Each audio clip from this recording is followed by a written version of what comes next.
मैं हूँ श्वेता मिश्रा और फिर आ गई हूँ एक नई स्टोरी लेकर। तो स्टोरी शुरू करते हैं। एक जंगल में ना एक कौवा रहता था। एक कौवा रहता था और वो अपने रंग को लेकर ना बड़ा दुखी सा रहता था। बहुत दुखी सा रहता था। एक दिन उड़ते उड़ते उड़ते उसे एक नदी किनारे पहुंचा। वहां पे उसने सफेद कलर का एक पक्षी देखा। जब उस पक्षी को देखा तो वो बहुत एक्साइटेड हो गया और उसके पास गया और बैठकर उससे पूछता है, तुम तो सफेद रंग के हो, कितने सुंदर हो, तुम तो बड़े खुश होगे।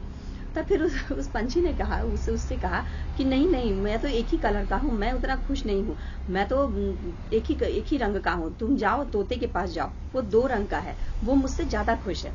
तो फिर वो जो कौवा रहता है वो उड़ते उड़ते एक जंगल में पहुंचता है, वहां तोते को देखता है। जब तोते को देखता है तो फिर उससे क्या बोलता है कि क्या कहते हैं, तुम तो कितने सुंदर हो, तुम तो 2 रंग के हो, तुम कितने खुश रहते होगे।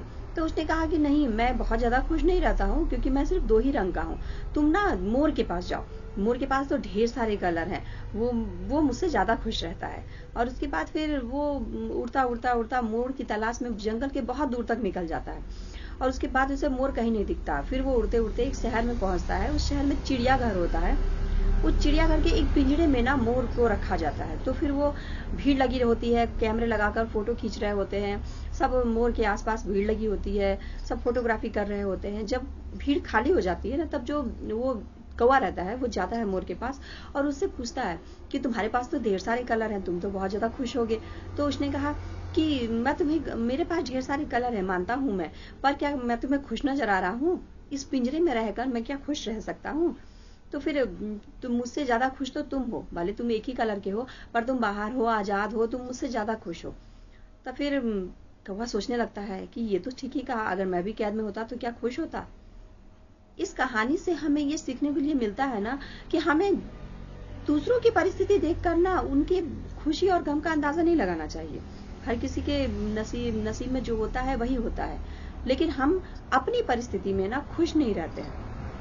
दूसरों को देखकर खुश होते हैं कि वो ज्यादा परफेक्ट है, लेकिन नहीं, हम ज्यादा परफेक्ट हैं, क्योंकि भगवान ने हमें जैसा बनाया है ना, हम बहुत अच्छे हैं। इसलिए जिंदगी में ना कभी भी किसी से भी तुलना मत कीजिए। सबकी अपनी अपनी परिस्थितियां होती हैं, सबका अपना अपना जीवन होता है, इसलिए अपनी तुलना मत कीजिए। भगवान ने जैसा आपको बनाया है ना, आप उसी में परफेक्ट हैं। इसलिए खुश रहिए, मस्त रहिए, जैसे भी हैं हमेशा प्रसन्न रहिए और धन्यवाद करते रहिए भगवान का कि भगवान तुमने मुझे परफेक्ट बनाया है। हर हर महादेव।